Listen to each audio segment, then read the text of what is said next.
Благодарам, почитувани колеги, почитуван заменик министер. Пратеничката група на ВМРО ДПМН ќе ја подржи оваа ратификација, се работи за добра, позитивна иницијатива која што ќе ги забрза контролите на граничниот премин помеѓу Македонија и Србија. Тоа е добро, тоа е за поздравување, тоа е добро за граѓаните, за економијата, тоа е добро за стопанството.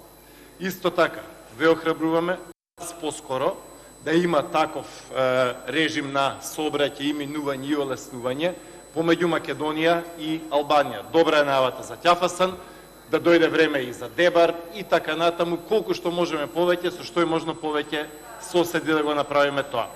Јас би сакал само да направам една разлика и да нотирам во врска со тоа. Каде Македонија не е добар пример?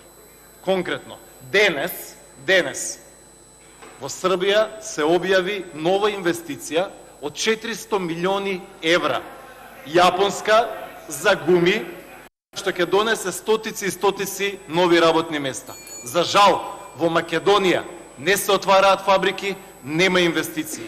Едно време, господине Жарновски, Македонија беше пример и лидер каде што доаѓаа фабриките, се отвараа погони во Македонија и од нас го научија системот на слободни економски зони, зголемување на извозот и така натаму и така натаму.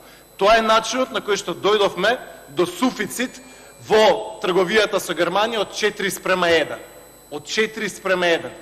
Денес се објави податокот дека индустријското производство во Македонија падна 2,7%. Зошто? Затоа што нема нови фабрики, нема инвестиции, оние министри кои што ги гледаме за странски инвестиции тотално си го преспаа мандатот, ние немаме министер за финансии, имаме фијаско на владата на Зоран Заев со 28 министри.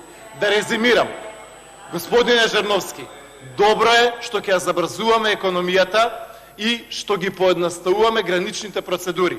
Тоа е добро за камионите, тоа е добро за економијата, за предпријатијата, за патниците, за сите.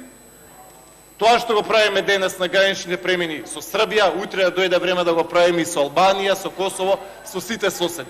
Но она што ние не го правиме е што не привлекуваме странски инвестиции и немаме фабрика. Тоа е тотално потврлање и ништо не се случува во врска со тоа. Ви благодарам. Ви благодарам и на вас, заменик министерот за